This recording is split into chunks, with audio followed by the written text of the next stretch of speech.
আফগানিস্তানের বর্তমান শাসক আল ইমারা আল ইসলামিয়া, তাদের আপনারা আকীদার ভুল ধরতে পারবেন, তাদের মাসলা মাসাইলের ভুল ধরতে পারবেন, কিন্তু ওরা ক্ষমতায় গেছে কি দিয়ে জানেন? ন্যায় পরায়ণতা দিয়ে ক্ষমতায় গেছে। মানে গোটা আফগানিস্তানের মানুষ বিশ্বাস করে যে কেউ যদি ন্যায় বিচার করতে পারে তাহলে এরা ন্যায় বিচার করতে পারবে, কেউ যদি টাকা না মারে তাহলে এরা তারা যারা টাকা মারবে না, কেউ যদি দুর্নীতি না করে তাহলে এরা তারা যারা দুর্নীতি করবে না। তো তারা কোনোদিন ব্রিটিশ বলেন, আমেরিকা বলেন, রাশিয়া বলেন কারো গোলামি করেনি। তো যখন কারো গোলামি করেনি তখন মিথ্যা বলা শিখেনি, যখন কারো গোলামি করেনি তখন মিথ্যা বলা শিখেনি, আত্মমর্যাদা ঠিক থেকেছে।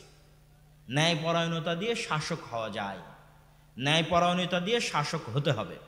সম্মানিত উপস্থিতি, রাসূলুল্লাহ সাল্লাল্লাহু আলাইহি ওয়াসাল্লাম বলেন, সাবআতুন ইউদিল্লুহুমুল্লাহ ইয়াওমা লা দিল্লা ইল্লা দিল্লুহ। 7 শ্রেণীর মানুষকে আল্লাহ সুবহানাহু ওয়া তাআলা কিয়ামতের মাঠে বিশেষ ছায়া দিবেন। তার 1 নাম্বার ইমামুন আদিল, ন্যায়পরায়ণ দায়িত্বশীল। ইবনুল কাইয়িম রাহিমাহুল্লাহ লিখছেন এই হাদিসের ব্যাখ্যায় যে একজন মানুষ সারা রাত ইবাদত করলো আর একজন মানুষ সারা দিন সিয়াম পালন করলো, এই মানুষ আর আরেকজন মানুষ, 2 জন মানুষের মধ্যে ন্যায়ের সাথে মীমাংসা করে দিল, এর নেকি বেশি। 2 জন মানুষের মধ্যে মীমাংসা করে দিল কিসের সাথে? ন্যায়ের সাথে। তো ন্যায়পরায়ণ দায়িত্বশীল আল্লাহর সুবহানাহু ওয়া তাআলার বিশেষ ছায়া 1 নম্বরে, আল্লাহর নবীর হাদিসে 1 নম্বরে ন্যায়পরায়ণ দায়িত্বশীল। সম্মানিত উপস্থিতি, আমরা আলোচনা করছিলাম ইসলামের সামগ্রিক বিজয় কিভাবে সম্ভব, সেটি বুঝাতে গিয়ে বলছিলাম রাষ্ট্রে ইসলাম মানে কি। আজকের পাশ্চাত্য বিশ্ব আমাদের শিখায় রাষ্ট্রে ইসলাম মানে হাত কাটে নেবে, রাষ্ট্রে ইসলাম মানে রজম করবে, রাষ্ট্রে ইসলাম মানে সবাইকে ঘরবন্দি করে পর্দা করতে বাধ্য করবে, রাষ্ট্রে ইসলাম মানে মেয়েদেরকে কাউকে পড়তে দিবে না। কিন্তু কেউ এটা বলে না যে রাষ্ট্রে ইসলাম মানে প্রত্যেক নাগরিকের ন্যায় বিচার এবং ন্যায়পরায়ণতা। এটা তো বলে না ভাই। ন্যায়পরায়ণতা, ন্যায় বিচার প্রতিষ্ঠা হলে কি হবে? যে হাদিস দিয়ে শুরু করেছিলাম ওই হাদিসের পরের অংশে বলা আছে, রাসূলুল্লাহ সাল্লাল্লাহু আলাইহি ওয়াসাল্লাম বলছেন, টাকার পরিমাণ এত বেশি হয়ে যাবে যে নেওয়ার মতো কোনো মানুষ থাকবে না। ঈসা আলাইহিস সালামের কথা বলা হচ্ছে, ঈসা আলাইহিস সালাম যখন হাকামান মুকসিতা, ন্যায় বিচার প্রতিষ্ঠা করবেন পৃথিবীতে, তখন টাকার পরিমাণ এত বেশি হয়ে যাবে যে কেউ নেওয়ার মতো লোক থাকবে না। তাহলে টাকা বেশি হওয়ার সাথে ন্যায় বিচারের সম্পর্ক কি? আপনাকে বুঝাই, যারা গণতন্ত্রের নামে ইসলাম প্রতিষ্ঠা করতে চায় তাদেরকে অংশটা খুব ভালোভাবে শুনতে হবে যে ন্যায় বিচারের সাথে টাকার সম্পর্ক কি। আজ যখন আমরা আমেরিকা যাই, ইংল্যান্ড যাই, দেখি কি সাজানো গুছানো সুচারু রূপের দেশ, কি উন্নত সিস্টেম, টেকনোলজি, ইউনিভার্সিটি। তখন এই সমস্ত পথভ্রষ্ট, ব্রেন ওয়াশড তরুণ যুবকদের মনে হয় না, আমরা আসলে অনুন্নত আছি, গরিব আছি, মিসকিন আছি ইসলামের কারণে। এরা তো ইসলাম ছেড়ে দিয়ে ধনী হয়ে গেছে। বলেন নাউজুবিল্লাহ। বক্তব্য কিভাবে মিলাবো একটু মনোযোগ দিয়ে শুনবেন। যখন প্রথম একজন মুসলিম যুবক আমেরিকায় যাবে, ইংল্যান্ডে যাবে, বলবে এরা তো অনেক উন্নত, এখানে তো কোনো মিথ্যা নাই, এখানে তো কোনো সব কিছু সুন্দর সিস্টেমে চলছে, আমাদের দেশের এই এই এই এই কথাও ঠিক। কিন্তু কারণ কি বের করলো? কারণ বের করলো আসলে আমরা বেশি ইসলাম নিয়ে কড়াকড়ি করতে চাই, বেশি ইসলাম মানতে চাই, এই জন্য আসলে আমাদের দেশে এভাবে হবে না, আমাদেরকে মডারেট হতে হবে। আমরা যদি এখন আমেরিকা এবং ইউরোপের মতো মডারেট হই তাহলে আমরা উন্নত হব। আমি আপনাকে বলি, অঙ্কের হিসাব শুরু থেকে শুরু করেন। আমেরিকা এবং ইউরোপে কোটি কোটি টাকা, আর আমার বাংলাদেশে মানুষ খাবার পাচ্ছে না কেন? ভাই 190 বছর যাবৎ এখান থেকে চুরি করে নিয়ে গেছে, এই জন্য। বুঝেননি মনে হয়? শুধু এখান থেকে নয়, সারা পৃথিবী থেকে চুরি করে নিয়ে গেছে। আল্লাহর নবী কি বললেন? ন্যায় বিচার প্রতিষ্ঠা হলে টাকার অভাব হবে না। তো আমি গরিব কেন? পৃথিবীতে অন্যায় হচ্ছে এই জন্য আমি গরিব। আমার টাকা আর একজন মেরে নিয়েছে এই জন্য গরিব। ব্রিটিশরা যখন পাক ভারতে প্রবেশ করে তখন সারা পৃথিবীর জিডিপির 30% ছিল, সারা পৃথিবীর জিডিপির 30% ছিল বাদশাহ আলমগীরের ভারত। আর ব্রিটিশরা যখন 1947-এ ভারত ত্যাগ করে তখন সারা পৃথিবীর জিডিপির 3% ছিল ভারত। তাহলে যে 27%-এর অধঃপতন, এই 27%-এর অধঃপতন এখান থেকে চুরি হয়ে গেছে। ওই অন্যায়ের কারণে আমি আপনি গরিব। আমার আপনার কাছে ইসলাম আছে এই জন্য গরিব, এটা মিথ্যা কথা। আমরা মাজলুম এই কারণে গরিব। সুদ, জুলম। এই যে গত 16 বছর কত হাজার কোটি টাকা যেন পাচার হয়েছে, সম্ভবত 80,000 কোটি টাকা পাচার হয়েছে। তো 80,000 কোটি টাকা কি আমার আপনার নয়? আমার আপনার। তাহলে ওই 80,000 কোটি টাকা পাচার হওয়ার কারণে তো আমি আপনি গরিব। এরকম প্রত্যেক সেক্টরে যে ন্যূন থেকে ন্যূনতম দুর্নীতি হচ্ছে, ওই প্রত্যেকটা দুর্নীতির কারণে আমি আপনি গরিব হচ্ছি। যেখানে ঘুষের লেনদেন হচ্ছে 500 টাকা, ওই 500 টাকার কারণে সারা বাংলাদেশের মানুষ 500 টাকার গরিব হচ্ছে। যেখানে সুদের লেনদেন হচ্ছে কোটি টাকা, ওই কোটি টাকার কারণে সারা বাংলাদেশের মানুষ ওই কোটি টাকার গরিব হচ্ছে। যখন এই লেনদেনটা হবে শতভাগ ন্যায় বিচারের সাথে, সারা পৃথিবীতে সারা দেশে শতভাগ ইনসাফের সাথে, তখন কেউ গরিব থাকবে? থাকবে না। তাহলে গরিব থাকার কারণ আর আমেরিকার ইউরোপের উন্নত হওয়ার কারণ ইসলাম না জুলম? জুলম, অন্যায়, অবিচার। সম্মানিত উপস্থিতি, তাহলে তারা আজ উন্নত, তাই তাদের দেখে তাদের কপি করে মডারেট পদ্ধতিতে গণতন্ত্রের মাধ্যমে ইসলাম প্রতিষ্ঠা করতে হবে। এটা কি ঠিক? আপনাকে বলি, আপনি আরো পড়েন, আরো পড়েন, আরো পড়েন, পড়ার পর গিয়ে লাস্ট সারমর্ম দেখবেন, রাষ্ট্রে যেন ইসলাম প্রতিষ্ঠা হতে না পারে এই জন্যই গণতন্ত্র। আমি মনে হয় বুঝাতে পারলাম না। আমি যদি বুঝাতে না পারি এটা আমার ব্যর্থতা। রাষ্ট্রে যেন ইসলাম পরিপূর্ণভাবে শতভাগ ইসলাম রাষ্ট্রে প্রতিষ্ঠা হতে না পারে এই জন্য গণতন্ত্র। রাষ্ট্রে ইসলাম প্রতিষ্ঠা করার জন্য গণতন্ত্র এটা না। আর আমরা রাষ্ট্রে ইসলাম চাই না এই জন্য গণতন্ত্র অস্বীকার করছি এটাও নয়। আমরা গণতন্ত্র অস্বীকার করছি কেন? রাষ্ট্রে যেন শতভাগ পূর্ণাঙ্গ ইসলাম প্রতিষ্ঠা না হয় তার জন্য তৈরি করা হয়েছে কাকে?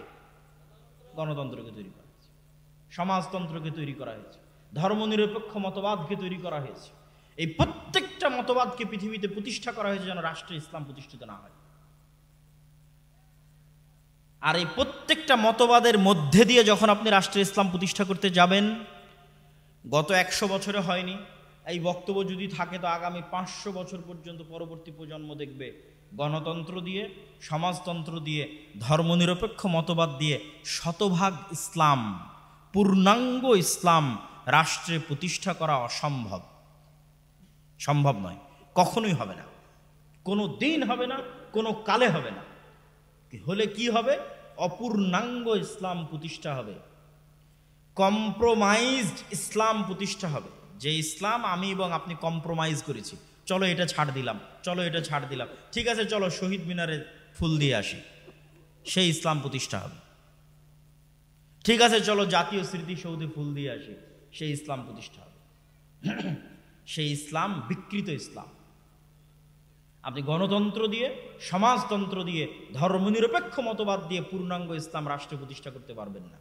তাহলে প্রতিষ্ঠা হবে কি দিয়ে? তার 1 নম্বরে বলেছি আমাদের ব্যক্তিগত, সামাজিক, পারিবারিক জীবনে একটা সংশোধন লাগবে, তার নাম ন্যায়পরায়ণতা। 2 নম্বর দাওয়াতি কাজ। কেন দাওয়াতি কাজের কথা আমরা বারবার বলি? এখন যদি আল্লাহ নবী পাঠায় সেই নবীর কাজ কি হবে বলেন? কেন বললাম এই কথা আপনাকে আমি প্রশ্ন করি। মুসা আলাইহিস সালাতু ওয়াস সালাম যখন ফেরাউনের কাছে গেলেন, এত বড় মোজেজার লাঠি দিয়ে ডাইরেক্ট ফেরাউনকে হত্যা করে দিলেই তো হয়। আল্লাহ মুসা আলাইহিস সালামকে বললেই তো পারে তোমাকে লাঠি দিলাম, যাও ফেরাউনকে হত্যা করো, রাষ্ট্র ক্ষমতা দখল করো, ইসলাম প্রতিষ্ঠা করো।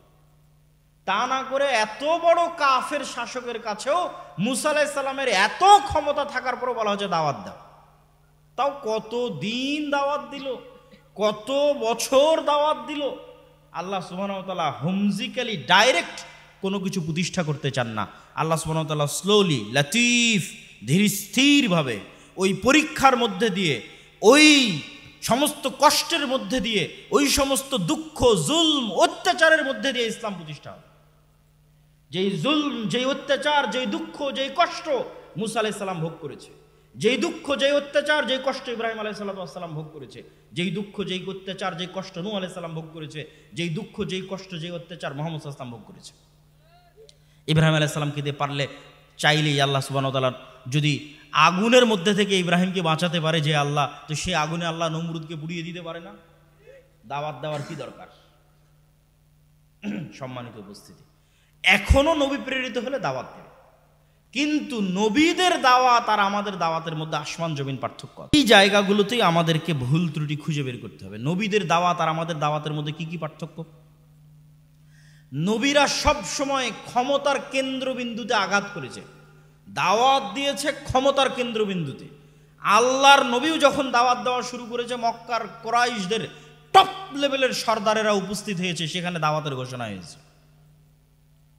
মুসা আলাইহিস সালাতু ওয়াস সালাম একদম ডাইরেক্ট, আল্লাহ বলেছে ডাইরেক্ট ফেরাউনের কাছে, কোথাও নয়, এদিক ওদিক থামার দরকার নেই, সোজা ফেরাউনের কাছে। ইব্রাহিম আলাইহিস সালাতু ওয়াস সালাম সোজা রাষ্ট্র ক্ষমতার কেন্দ্রবিন্দুতে। আর আমরা আলেম ওলামা রাষ্ট্রের কাছে গেছি নিজের স্বার্থ হাসিল করতে, দাওয়াত দিতে নয়। গত 16 বছর কি হানাফি, কি আহলে হাদিস, সকল আলেম ওলামা, এমপি, মন্ত্রী, মিনিস্টার, ওসি, ডিসি, এসপির কাছে গেছে নিজের স্বার্থ হাসিল করতে। ভাই আমার এই কাজটা করা লাগবে, একটু করে দিন। ভাই আমার এত বড় সংগঠন আছে, এত বড় দল আছে, আমার এটা করার দরকার, একটু করে দিন। রাষ্ট্রের কেন্দ্রবিন্দুতে নির্ভেজাল ইসলাম নিয়ে, নিষ্কলুষ ইসলাম নিয়ে, নিঃস্বার্থ ইসলাম নিয়ে আঘাত করবে, এরকম মায়ের সন্তানের জন্মই হয়নি। নিঃস্বার্থভাবে আঘাত করবে রাষ্ট্রের কেন্দ্রে, কোনো স্বার্থ নাই, আমার এই কাজটা করে দিতে হবে ভাই, এটা একটু দেখেন, এগুলো না। ডাইরেক্ট আপনি যেটা করছেন সেটা ভুল করছেন, অন্যায় করছেন, ফিরে আসতে হবে। আপনি মুসলিম, আপনাকে সংশোধন হতে হবে। এরকম নিঃস্বার্থ দাওয়াত কেউ নিয়ে যায়নি। নবীরা নিঃস্বার্থ দাওয়াত নিয়ে যেতেন, রাষ্ট্রের কেন্দ্রবিন্দুতে নিয়ে যেতেন। এই জন্য নবীদের সাথে লড়াই শুরু হয়ে যেত, আমাদের সাথে লড়াই শুরু হয় না। এইরকম নবীদের দাওয়াতের সাথে আমাদের দাওয়াতের এরকম অসংখ্য পার্থক্য আছে, যেই পার্থক্যগুলোর কারণে আমরা সঠিকভাবে দাওয়াতি কাজ করতে পারছি না। 1 নাম্বার ন্যায়পরায়ণতা, 2 নাম্বার দাওয়াতি কাজ, 3 নাম্বার সোশ্যাল জাস্টিস। এটা আজকে নতুন তত্ত্ব যুক্ত করে দিলাম। এই বিষয়ে এর আগেও বক্তব্য দিয়েছি, কিন্তু এই পয়েন্টটা উল্লেখ করিনি। সামাজিক ন্যায় বিচার। সামাজিক ন্যায় বিচার আবার কি? আল আদাবুল মুফরাদ খুলে দেখেন, আল আদাবুল মুফরাদে ইমাম বুখারীর লেখা একটা বই, ধারাবাহিক উল্লেখ করতে থেকেছে সমাজে আপনি কেমনে চলবেন। তার প্রত্যেকটা এমন ছোট ছোট ছোট ছোট ছোট ছোট ছোট ছোট অধ্যায়।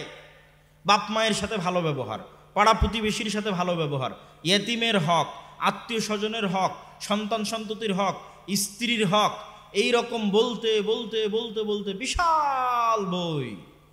মানে সমাজের প্রত্যেকটা স্তরে কি হতে পারে। সমাজ মানে কি? কয়েকটা পরিবার মিলে একটা সমাজ, পাড়া প্রতিবেশী মিলে সমাজ, পাড়া প্রতিবেশীর সাথে কি হবে, আত্মীয়ের সাথে কি হবে, বাপ মায়ের সাথে কি হবে, ভাই বোনের সাথে কি হবে, প্রত্যেকটা বিস্তর তুলে ধরেছেন ইমাম বুখারী রাহিমাহুল্লাহ। আর আল্লাহ সুবহানাহু ওয়া তাআলা তুলে ধরেছে সূরা হুজরাতের মধ্যে, যে সমাজ কেমনে চলবে।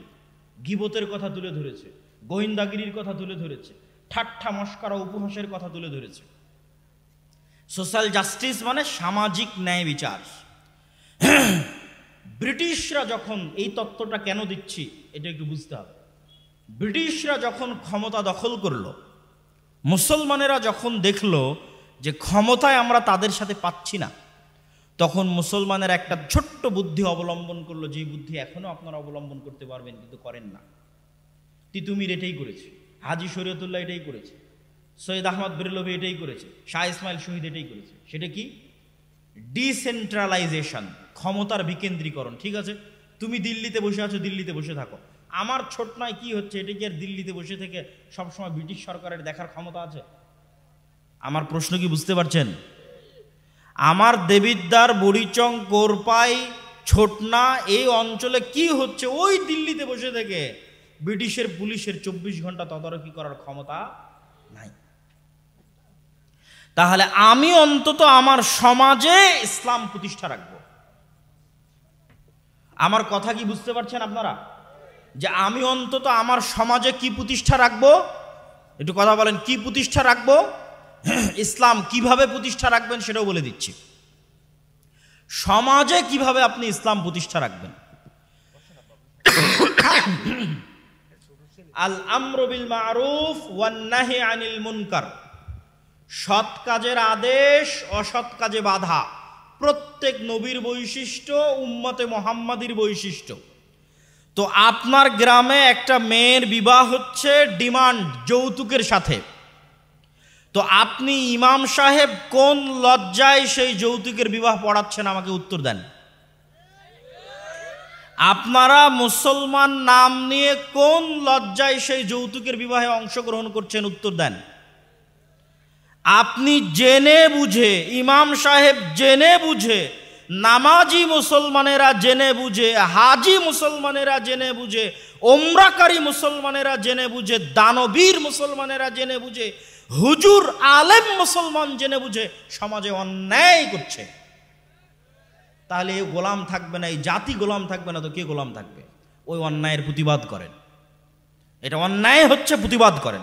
আল আমরু বিল মারুফ ওয়ান নাহি আনিল মুনকার, সৎ কাজের আদেশ, অসৎ কাজে বাধা। আপনার সমাজে অন্যায় হতে দিয়েন না। বাংলাদেশের কোনো একটা সমাজ যদি এরকম প্রতিষ্ঠিত হয়ে যায়, বাংলাদেশের কোনো একটা দল যদি এরকম প্রতিষ্ঠিত হয়ে যায়, কোনো একটা মাদ্রাসা যদি এরকম প্রতিষ্ঠিত হয়ে যায় যেখানে শতভাগ ন্যায় বিচার আছে, ওখান থেকে ইসলামের উত্থান হবে। ওখান থেকে কিসের উত্থান হবে? ইসলামের উত্থান হবে। সম্মানিত উপস্থিতি, সোশ্যাল জাস্টিস, সামাজিক ন্যায় বিচার। গত 16 বছর আওয়ামী লীগের সরকার বা গত 16 বছর যে ফ্যাসিজমের সরকার ছিল, তারা গ্রাম পর্যন্ত, পাড়া পর্যন্ত দলীয়করণ করেছে, করেনি? তথা একদম গ্রাম পাড়ায় যদি কোনো সালিশ হয় সেটা ওই দলের নেতার মাধ্যমে, ঘুষের মাধ্যমে সালিশ হতে হবে। কিন্তু যখন এই সরকার বিদায় নিয়েছে তখন এই জায়গাগুলো শূন্য। গ্রাম পর্যায়ে পাওয়ার শূন্য, পাওয়ার খালি হয়ে গেছে। সেই পাওয়ারটা আপনারা মুসলমানেরা বসে বসে আর এক দলের হাতে দিয়ে দিচ্ছে। আমি যদি বুঝাতে না পারি এটা আমার ব্যর্থতা। এখন সারা বাংলাদেশের গ্রাম পর্যায়ে ক্ষমতা শূন্য। কেননা গত 16 বছর যেই ফ্যাসিজম ছিল সেই ফ্যাসিজম বিদায় নিয়েছে। কিন্তু দুঃখজনক হলেও সত্য যে মুসলমানেরা বসে বসে অন্তত তাদের গ্রাম পর্যায়ের ক্ষমতা আর এক দলের হাতে তুলে দিচ্ছে। যেখানে যান সেখানেই শোনা যাচ্ছে, ভাই আগে তারা এসে চাঁদা নিত, এখন এরা চাঁদা নিচ্ছে। তাহলে তো সামাজিকভাবে অন্যায় অবিচার আপনারা প্রতিষ্ঠা রেখেছেন। এখন কেন একটু বুক চেতিয়ে বলতে পারেন না, না আমার গ্রামে অন্যায় হবে না? এখন তো কেউ নাই। এখন তো আপনার গলা টিপে ধরবে এইরকম কোনো শক্তি নাই। তাহলে কেন আপনি আপনার গ্রাম পর্যায়ে, কেন মসজিদের ইমাম, কেন গ্রামের মাদ্রাসা অন্তত গ্রামের সালিশের দায়িত্বটা নিচ্ছে না? ভাই নেয়নি ব্রিটিশ আমলে? পঞ্চায়েত হয়নি? আলেম ওলামা, মসজিদ মাদ্রাসার শিক্ষকেরা সালিশ করেনি? মসজিদের ইমাম সালিশ করেনি? করেছে। ব্রিটিশ আমলে ডিসেন্ট্রালাইজেশন এই কারণেই হয়েছে, বিকেন্দ্রীকরণ এই কারণেই হয়েছে। হাজি শরীয়তুল্লাহরা গ্রাম পর্যায়ে ইসলামী সালিশ প্রতিষ্ঠা করেছে, ইসলামী বিচার প্রতিষ্ঠা করেছে। এই যে ক্ষমতার শূন্যতা, এই ক্ষমতার শূন্যতাই হচ্ছে আপনাদের জন্য সুযোগ। আপনাদের গ্রাম পর্যায়ে সমাজ ব্যবস্থাকে শক্তিশালী করতে হবে, মসজিদ কেন্দ্রিক সমাজকে শক্তিশালী করতে হবে। মসজিদ কেন্দ্রিক সমাজ শক্তিশালী হবে, তার 1 নম্বর ভিত্তি কি? সমাজে অন্যায় হতে দেওয়া যাবে না। তার একটা অন্যায়ের উদাহরণ দিয়েছি, যৌতুক। এরকম আরও কত অন্যায় হয় সমাজে, গ্রামে। একদল যুবক যদি দাঁড়িয়ে যায় এই পাওয়ার শূন্যতার অবস্থায়, একদল 10টা যুবকও যদি দাঁড়িয়ে যায়, আমার গ্রামে অন্যায় হতে দিব না। কিসের উমুক দল তুমুক দলের নেতা? সালিশ হবে ন্যায়ের সাথে, বিচার হবে ন্যায়ের সাথে, বিয়ে শাদী হবে ন্যায়ের সাথে। প্রতিষ্ঠা করেন, রাষ্ট্র ইসলাম প্রতিষ্ঠা হয়ে যাবে ইনশাআল্লাহ। আরও অনেক পয়েন্ট ছিল যা অন্যান্য বক্তব্যে আলোচনা করেছি। আজকে আপনাদের আমি ধৈর্যচ্যুতি চাচ্ছি না। আমার ছোট ভাই আব্দুর রহিম বিন আব্দুর রাজ্জাক আল আজহারি সে উপস্থিত হয়েছে। আমি চাই যে আপনারা বিশৃঙ্খলা সৃষ্টি না করে তার বক্তব্য পর্যন্ত শুনে অতঃপর বিদায় নেবেন। তার আগে জরুরি কয়েকটি গুরুত্বপূর্ণ কথা। আগামী 13-14 ফেব্রুয়ারি আল জামিয়া সালাফিয়া রূপগঞ্জ নারায়ণগঞ্জে ভারত, পাকিস্তান, সৌদি আরব 3 দেশেরই আলেম ওলামা থাকবে। এক ব্যতিক্রম সালাফি কনফারেন্স অনুষ্ঠিত হচ্ছে। আপনাদেরকে উক্ত সালাফি কনফারেন্সে উপস্থিত হওয়ার উদাত্ত আহ্বান জানাচ্ছি। দ্বিতীয়ত, মাসিক আল ইতিসাম নিয়মিত পড়বেন। সম্পাদকীয়তে যা বলছি তার বেশিরভাগই সম্পাদকীয়তে লেখা আছে। সম্ভবত গত মাসের আগের মাসের সম্পাদকীয় আছে ইসলামের সামগ্রিক বিজয় যেভাবে সম্ভব। মাসিক আল ইতিসাম নেবেন এবং নিয়মিত সম্পাদকীয় পড়ার চেষ্টা করবেন। এই মাসের সম্পাদকীয় আছে দামেস্ক বিজয়, মুসলিম উম্মাহ জেরুজালেম বিজয়ের দ্বার প্রান্তে। কেন দামেস্ক বিজয় জেরুজালেম বিজয়ের দ্বার প্রান্তে? দামেস্ক বিজয় ছাড়া কোনোদিন জেরুজালেম বিজয় হয়নি। খালিদ বিন ওয়ালিদ, আমর ইবনুল আস তারাও যখন জেরুজালেম বিজয় করেছে দামেস্ক হয়ে যেতে হয়েছে। সালাহুদ্দিন আইয়ুবী যখন জেরুজালেম বিজয় করেছে দামেস্ক হয়ে যেতে হয়েছে। তো আজ দামেস্ক মুসলমানেরা বিজয় করেছে, মানে এই দামেস্ক সেই দামেস্ক যার সম্পর্কে রাসূল সাল্লাল্লাহু আলাইহি ওয়াসাল্লাম হাদিসে বলেছে যে কিয়ামতের পূর্ব মুহূর্তে ভয়ঙ্কর যে যুদ্ধ হবে, সে ভয়ঙ্কর যুদ্ধে মুসলমানদের হেডকোয়ার্টার হবে দামেস্ক। কোন ভয়ঙ্কর যুদ্ধ? যে ভয়ঙ্কর যুদ্ধে 12টা পতাকার নিচে না 80টি পতাকার নিচে ঐক্যবদ্ধ হবে খ্রিস্টানেরা, যার প্রত্যেকটা পতাকার নিচে 12,000 করে সৈন্য থাকবে। এবং এত ভয়াবহ যুদ্ধ হবে যে একটা বংশে যদি 100 জন মানুষ থাকে তার 99 জনই মরে যাবে, একজন বেঁচে থাকবে। একটা পাখি যদি আকাশে 1 মাস উড়ে লাশ শেষ হবে না। এই ভয়ঙ্কর যুদ্ধ হবে। সম্মানিত উপস্থিতি, সেই দিন মুসলমানদের হেডকোয়ার্টার হবে দামেস্ক। দামেস্ক বিজয় হলে জেরুজালেম বিজয় হয়। তো এই বিষয়ে সম্পাদকীয় পাবেন এই মাসের মাসিক আল ইতিসামে। পাশাপাশি আদ-দাওয়া ইলাল্লাহ মসজিদ ভিত্তিক মক্তব। যদিও আমাদের সফরগুলো বেশিরভাগ উত্তরবঙ্গে হয়েছে, কেন আমরা উত্তরবঙ্গটা কভার করতে চেয়েছি আগে, রংপুর এবং রাজশাহী বিভাগ। এই জন্য আপনাদের এদিকে সেভাবে সফরেও আসতে পারিনি, আপনাদের মসজিদের মক্তবগুলো উদ্বোধনও করতে পারিনি। তারপরেও সরাসরি মক্তব প্রশিক্ষণে অংশগ্রহণ করার সুযোগ আছে। অফিসে কল দিয়ে আপনাদের মক্তবের শিক্ষককে পাঠিয়ে দিবেন ট্রেনিংয়ে। যাওয়া আসা থাকা খাওয়া সবই ফ্রি। তারা আসবে এবং আপনার সন্তানদেরকে দিন শিখাবে। আমাদের আরেকটি নতুন বিষয় যুক্ত হয়েছে, আল জামিয়া সালাফিয়ার অধিভুক্ত হওয়ার সুযোগ। আপনারা জানেন যে জামিয়া সালাফিয়া তার নিজস্ব একক প্রচেষ্টায় আল্লাহ সুবহানাহু ওয়া তাআলার দয়ায় মদিনা ইসলামী বিশ্ববিদ্যালয়ের সাথে মুআদালা করতে সক্ষম হয়েছে। বাংলাদেশের কোনো কিছুর সাথে কোনোরূপ লিয়াজু মেনটেন করা ছাড়াই আলহামদুলিল্লাহ। এই সম্মানটুকু আমরা আল্লাহর কাছে চেয়েছিলাম যে কারো কাছে যেন মাথা নত করতে না হয়। কারো কাছে মাথা নত করা ছাড়াই সরাসরি জামিয়া সালাফিয়া তার নিজ যোগাযোগে মুআদালা করবে, এটি যেন আল্লাহ তৌফিক দেয়, এটি আল্লাহর কাছে আমরা চেয়েছিলাম, আল্লাহ দিয়েছে আলহামদুলিল্লাহ। তারপর পরই আমরা ঘোষণা দিয়েছি সারা বাংলাদেশের যে সমস্ত প্রতিষ্ঠান গত 5-6 বছর যাবৎ আমাদের শাখা হওয়ার জন্য এসেছে ঘুরেছে, আমরা শাখা হওয়ার অনুমতি দেইনি, বলেছি এখন আমরা শাখা করি না। তাদেরকে আমরা সুযোগ দিচ্ছি আল জামিয়া সালাফের অধিভুক্ত হওয়ার। এবং ইতিমধ্যেই ঘোষণার 1 মাসের মধ্যেই 12টি মাদ্রাসা আল জামিয়া সালাফিয়ার অধিভুক্ত হয়েছে আলহামদুলিল্লাহ। আর এই 12টি মাদ্রাসার শিক্ষকদের ট্রেনিংয়ের ব্যবস্থা আমরা করেছি। এই জানুয়ারির প্রথম সপ্তাহে তাদের ট্রেনিং হচ্ছে জামিয়া সালাফিয়া ডাঙ্গিপাড়া পাবা রাজশাহীতে। জামিয়া সালাফিয়ার অধিভুক্ত হওয়ার ক্ষেত্রেও আমরা দাওয়া ইলাল্লাহর সেই পলিসি মেনটেন করার আমাদের ইচ্ছা আছে। কি সেই পলিসি? আমরা মাদ্রাসাগুলো থেকে কিছু চাই না, আমরা যেন আরো দিতে পারি। বলেন আল্লাহ যেন আমাদের সেই তৌফিক দান করে, আল্লাহুম্মা আমিন। বহু বোর্ড আছে তারা বরং মাদ্রাসা থেকে কিছু চার্জ করে। আমরা যেমন মক্তব এবং মক্তবের শিক্ষকদের থেকে কিছু নেই আরো দিচ্ছি। আমাদের ইচ্ছা বাংলাদেশে যত মাদ্রাসা আছে পবিত্র কোরআন ও সহিহ হাদিসের আলোকে চলছে, এই সমস্ত মাদ্রাসাগুলো থেকে কিছু নেওয়া তো দূরের কথা, আমরা যেন কিছু সহযোগিতা করতে পারি। জ্ঞান দিয়ে সহযোগিতা করতে পারি, ট্রেনিং দিয়ে সহযোগিতা করতে পারি, বই পুস্তক দিয়ে সহযোগিতা করতে পারি, সম্ভব হলে যেন অর্থনৈতিক সহযোগিতা করতে পারি। আল্লাহ সুবহানাহু ওয়া তাআলা যেন আমাদের সেই তৌফিক দান করে, আল্লাহুম্মা আমিন। সম্মানিত উপস্থিতি, বক্তব্যগুলো বুঝার চেষ্টা করবেন, বিশেষ করে তরুণ ছাত্র যুবক সমাজ, এবং বক্তব্যের উপর আমল করার চেষ্টা করেন। কিভাবে ইসলাম রাষ্ট্রে প্রতিষ্ঠা হবে তার আরও বিস্তর আলোচনা আমার আছে, আর একদিন সময় হলে আরও বিস্তর আলোচনা করবো ইনশাল্লাহ। আজকে যে কয়েকটি পয়েন্টে আলোচনা করেছি এগুলোই যদি আপনারা বাস্তবায়ন করার চেষ্টা করেন, আশা করি এতেই আল্লাহ সুবহানাহু ওয়া তাআলা সফলতা দিবে। আল্লাহুম্মা আমিন। ওয়া আখিরু দাওয়ানা আনিল হামদুলিল্লাহি রাব্বিল আলামিন। আসসালামু আলাইকুম ওয়া রাহমাতুল্লাহি ওয়া বারাকাতুহু।